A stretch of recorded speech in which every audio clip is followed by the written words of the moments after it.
โดยกับทักไทยสบายดีพ่อแม่พี่น้องป้าลุงเนาะ FC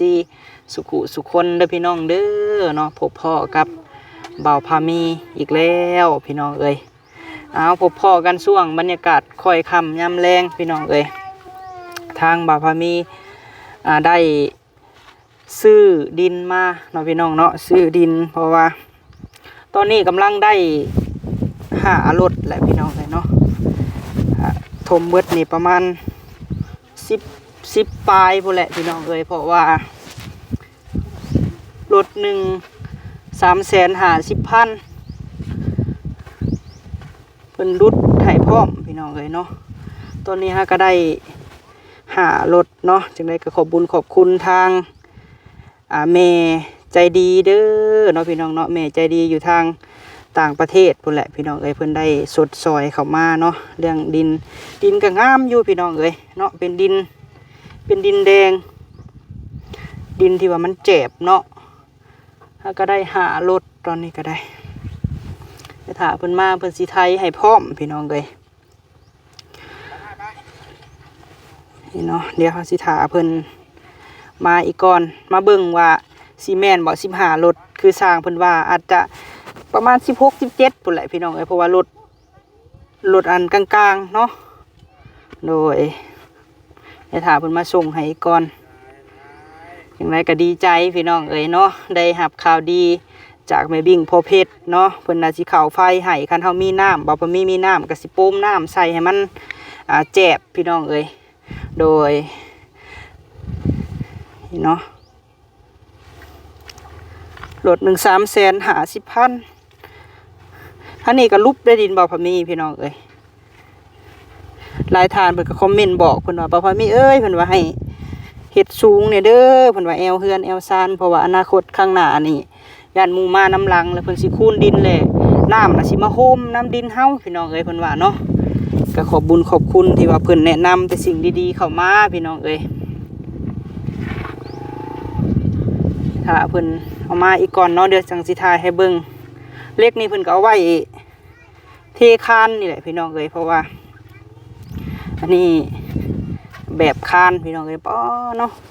บักใหญ่หนึ่งได้เล็กกับบ่พอมีซื้อเล็กใหญ่เลยพี่น้องเอ้ยนี่เล็กใหญ่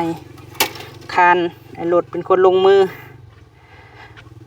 คันเฮาเอาอันแบบคันเฮาสิอันเฮ็ดเป็นร่องเลยเอาดินเข้าไปพันนั้นก็มันก็สิเมื่อยพี่น้องเอ้ยสร้างเพิ่นก็เลยว่าอันก็คานอ้อมเลยวันนี้หาจังสะเอาบ่อนสิเทคานเนาะแบบนี้ก็ดีคือกันพี่น้องเอ้ยแบบสร้างแต่ละแบบก็บ่คือกันเนาะ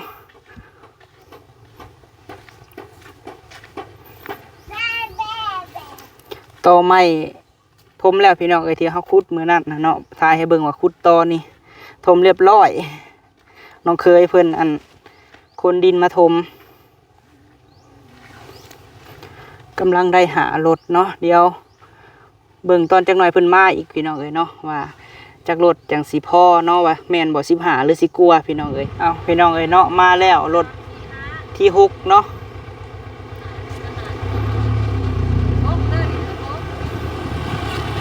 6รถนี้พี่น้องเอ้ย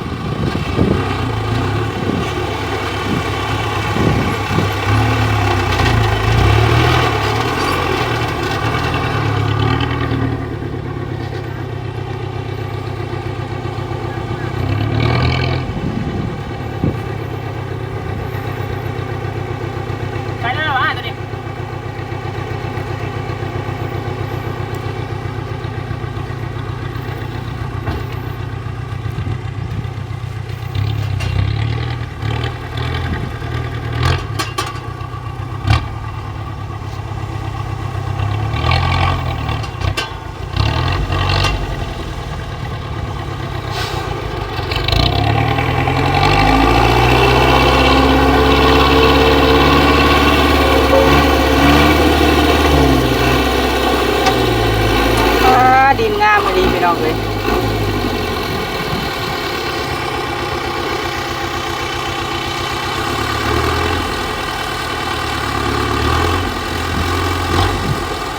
6 รถเนาะก็ได้6 รถ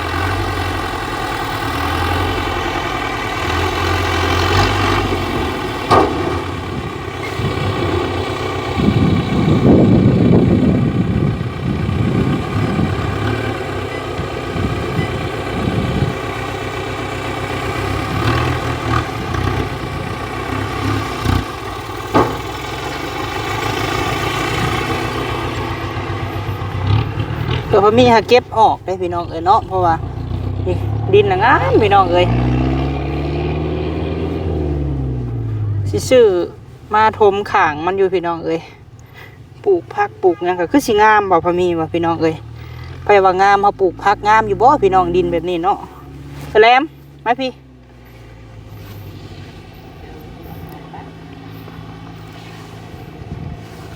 เจ้าว่างามอยู่บ่กันทำปลูกผักนี่ดินแบบสิปลูกผักงามอยู่บ่สบายดีเด้อบ่เก่งสบายดีเด้อ สบายดีโดย น้ำมันได้ดินนี่ครับ งามอยู่เนาะมันเป็นดินละเอียดดินแดงบ่เขาเอื่นนะดินดงบ่แหลมดงนั่นนี่นะ อ๋อ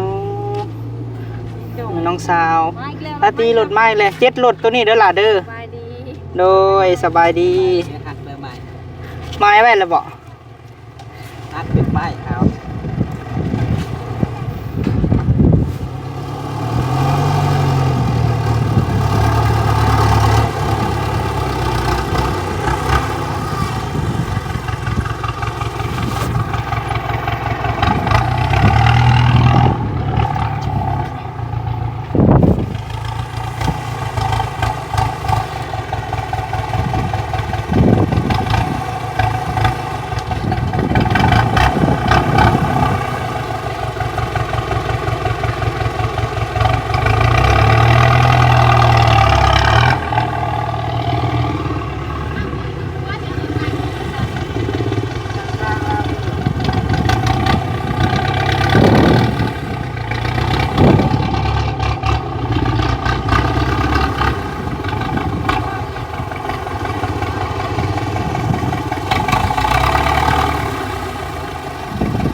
หาก็ได้8พี่น้องเอ้ยกินนี่บ่ทันกินนี่เนาะหาก็ได้8รถ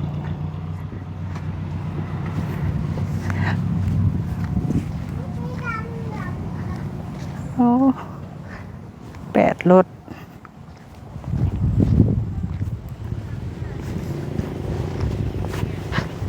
เก็บออกก่อนพอมีเห็นอันนี้พี่น้องเลยเก็บออกเนาะกลางไม้เก็บกลางไม้ออกก่อน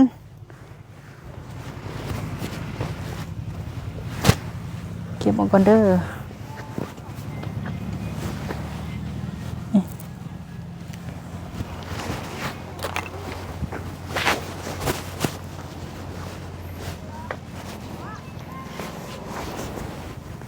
ถ่ายแต่ละสอดให้เบิ่งพี่น้องเอ้ยว่ามันสิพอจักรถเนาะ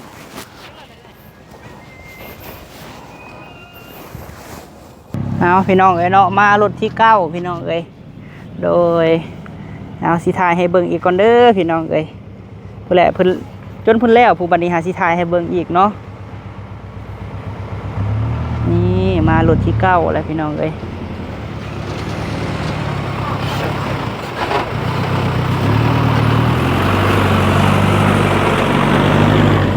แม่นบ่รถที่9บ่เนื้อแหลมอ๋อ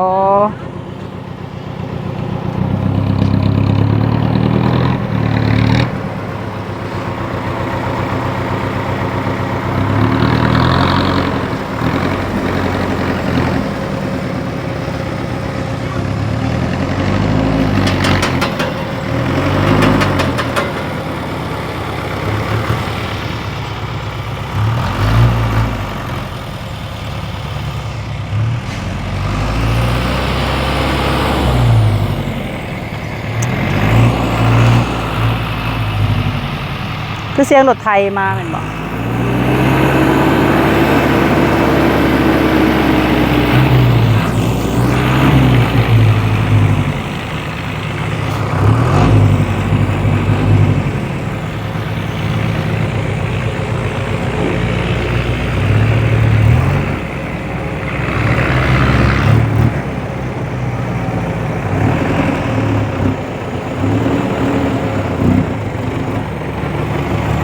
รถไทยมาแล้วไอเที่ยวสิเบิ่งรถไทยแล้วบัดนี้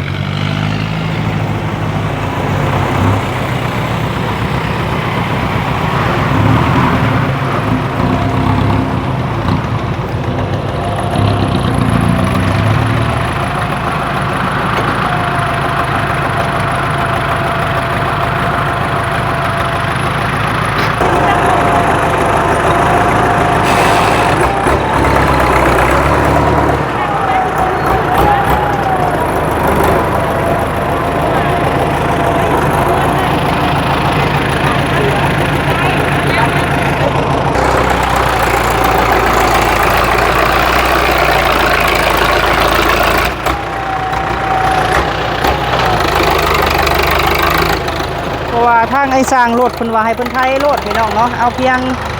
คานเพิ่นว่าเนาะเพราะว่าเมื่อเช้านี่เพิ่นมาแล้วบ่พอมีบัดบ้านสวยแน่พี่น้องเลย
มาอีกแล้วพี่น้องอีกคันหนึ่ง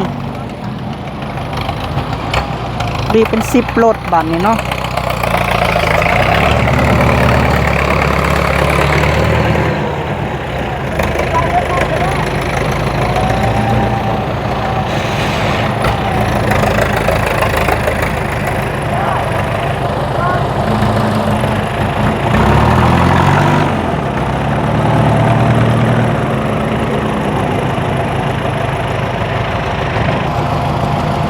11 คันนี้พี่น้องเอ้ย เอาให้มันพอพุ่นแหละเนาะเพราะว่ายัน15รถก็บ่พอพี่น้องเอ้ย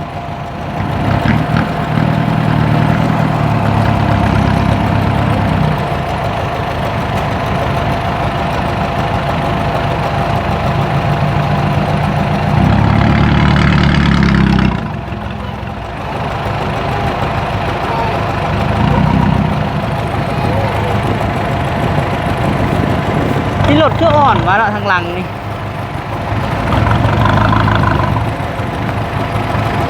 โอ้ยางรถหัวบ่จัก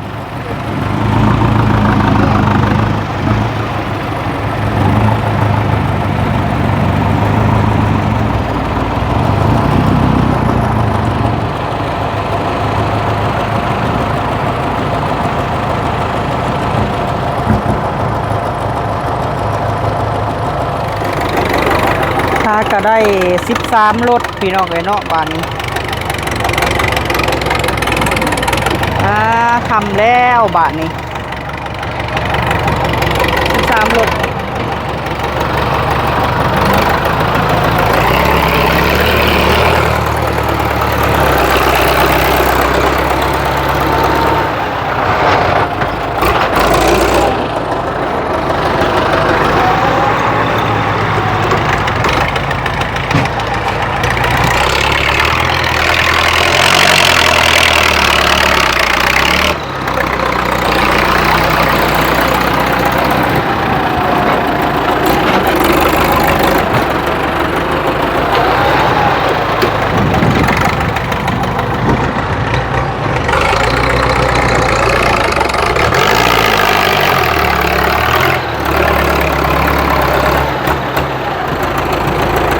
เฮามาพี่น้องเอ้ยเนาะมาให้มันนั่นมาน้ำให้มันแจ็บพี่น้องเอ้ย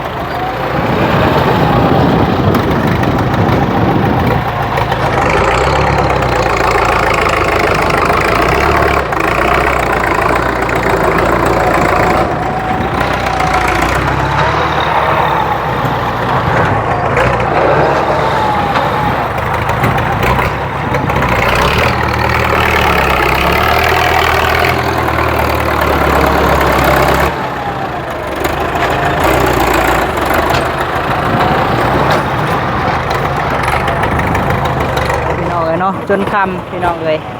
คือว่าถ้าก็ได้15รถเนาะยังเหลืออีกรถสุดท้าย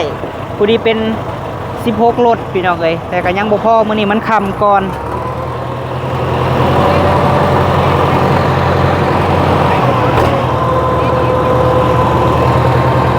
อื่นพุ่นแหละพี่น้องเลย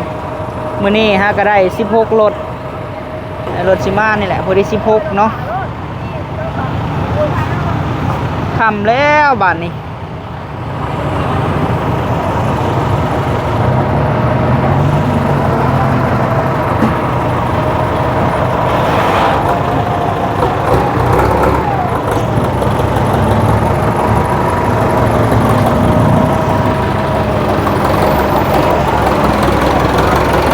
เพิ่นว่าประมาณ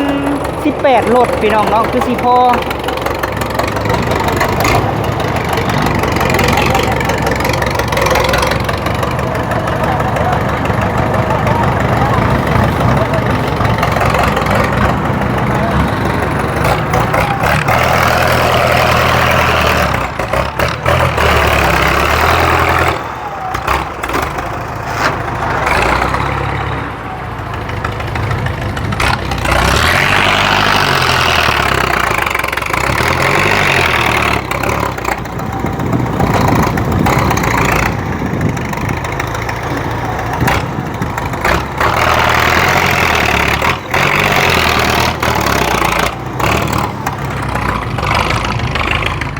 มื้ออื่นจ่ายเงินบัตรเดียวพี่น้องเอ้ยเพิ่นว่า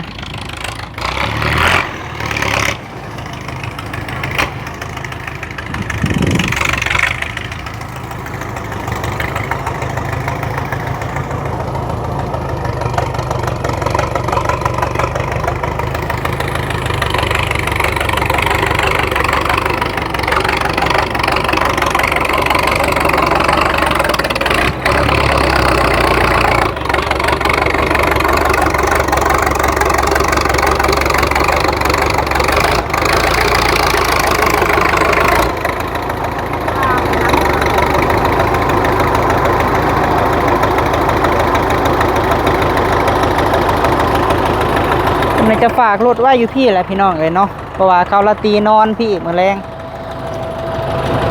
น้องสาวก็นอนที่ฮอดทิศแล้วได้พี่น้องเอ้ย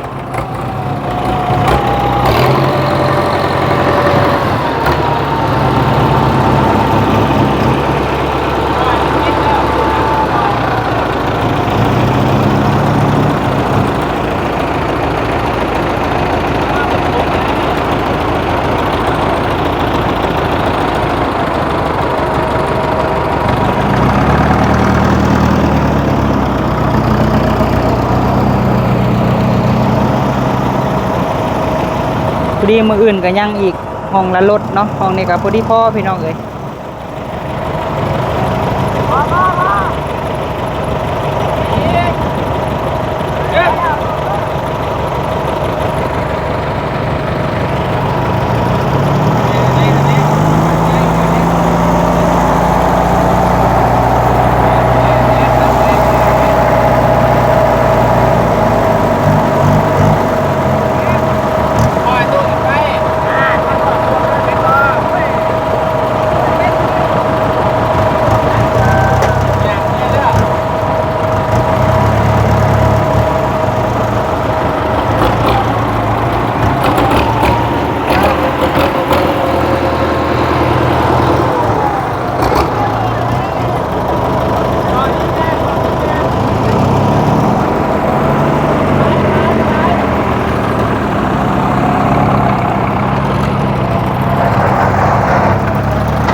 พี่น้องเอ้ยเนาะคอยคำย้ำแรงแล้วพี่น้องเอ้ย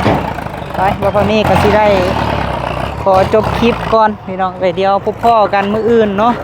พอดี16รถพี่น้องเอ้ยจังไดบ่พอมีก็ต้องขอเนาะกราบขอบคุณทางแม่ใจดีเด้อเนาะอยู่ทางต่างประเทศพุ่นแหละพี่น้องเอ้ยเพิ่นได้สุดซอยเข้ามาเนาะขอให้แม่พบพ่อแต่สิ่งดีๆเข้ามาเนาะแม่เนาะที่ว่าซอยลูกเอาดินเข่าเฮือนซานเนาะก็ขอให้แม่เป็นโฮมโพโฮมไซให้ลูกให้หลานเด้อเนาะตลอดปีตลอดไปขอให้อายุมั่นควรยืนที่ว่าหักแพงลูกชายผู้นี้เนาะยังซอยเรือลูกมาตลอดไปมื้อนี้ก็สิได้กลับบ้านกลับเพื่อนก่อนพี่น้องเอ้ย16รถมื้ออื่นเพิ่นว่าน่าจะอีกประมาณรถ1เนาะห้องนี้น่าจะพอพี่น้องเอ้ยเป็น17รถนี่แหละโดยไปพบพ่อมื้ออื่นพี่น้องสำหรับมื้อนี้ฝากเป็นกำลังใจบอกพอมีเนี่ยด้วยพี่น้องเด้อเนาะสบายดี